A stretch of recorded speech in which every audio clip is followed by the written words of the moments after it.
पिछले साल मई में पूर्वी लद्दाख में भारत और चीन के बीच सैन्य गतिरोध शुरू हुआ था। इस गतिरोध को सुलझाने के लिए अब दोनों देश कई दौर की वार्ताएं कर चुके हैं, लेकिन भारत और चीन के बीच अब तक विश्वास बहाली नहीं हो सकी है। बल्कि चीन की विस्तारवादी नीति भारत की सुरक्षा के लिए बड़ी चुनौती बनी हुई है। मोदी सरकार ने देश की जनता को ये बताया कि चीन को सबक सिखाने के लिए आर्थिक रिश्ते खत्म किए जा रहे हैं, व्यापार पर रोक लगाई जा रही है। लेकिन हकीकत ये है कि भारत का चीन से व्यापार $100 अरब को भी पार कर गया है। इसमें चीन का तो फायदा हुआ है, लेकिन भारत को नुकसान पहुंच रहा है। देखिए रिपोर्ट।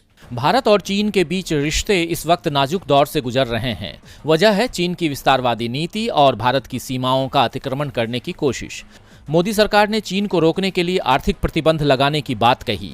चीन में बने सामान का बहिष्कार करने के साथ कई ऐप्स पर प्रतिबंध लगा दिया, लेकिन यह सब जनता को बहलाने के लिए था। हकीकत यह है कि इस साल भारत और चीन के बीच द्विपक्षीय व्यापार $100 अरब के विशाल आंकड़े को पार कर गया है, जबकि साल 2001 में दोनों देशों के बीच व्यापार का आंकड़ा $1 अरब 83 करोड़ अमेरिकी डॉलर का था।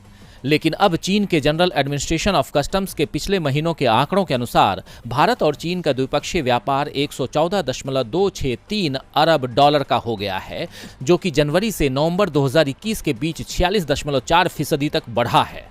भारत का चीन को निर्यात 26 अरब 358 करोड़ डॉलर का हो गया है, जो हर साल 38.5% बढ़ा है, जबकि भारत का चीन से आयात 87 अरब 905 करोड़ डॉलर का हो गया है, जो 49% तक बढ़ा है। तो एक तरफ द्विपक्षीय व्यापार $100 अरब के आंकड़े को पार कर गया है, तो वहीं दूसरी तरफ इन्हीं 11 महीनों के दौरान भारत का व्यापार घाटा बढ़कर 61 अरब 547 करोड़ डॉलर का हो गया है।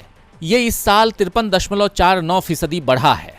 व्यापार घाटा का मतलब है कि भारत ने चीन को जितना सामान बेचा है उससे ज्यादा खरीदा है। रक्षा विशेषज्ञ ब्रह्मा चेलानी ने इस पर सवाल खड़े करते हुए ट्वीट किया है, चीन के सीमा अतिक्रमण के बीच मोदी सरकार साल 2021 में चीन के साथ व्यापार में 50% की बढ़ोतरी को कैसे सही ठहराती है, जिसमें जनवरी और नवंबर के बीच $61 अरब का सरप्लस चीन के पक्ष में है, जो कि चालू वित्तीय वर्ष में भारत के लगभग कुल रक्षा बजट के बराबर है। मतलब साफ है कि मोदी सरकार चीन को सबक सिखाने वाली जो बात कहती है उसमें कोई दम नहीं है, क्योंकि एक तरफ सीमा पर जवान दिन रात चौकसी में लगे हैं, तो दूसरी तरफ मोदी सरकार भारत को घाटे में डालकर चीन को फायदा पहुंचाने वाला व्यापार कर रही है।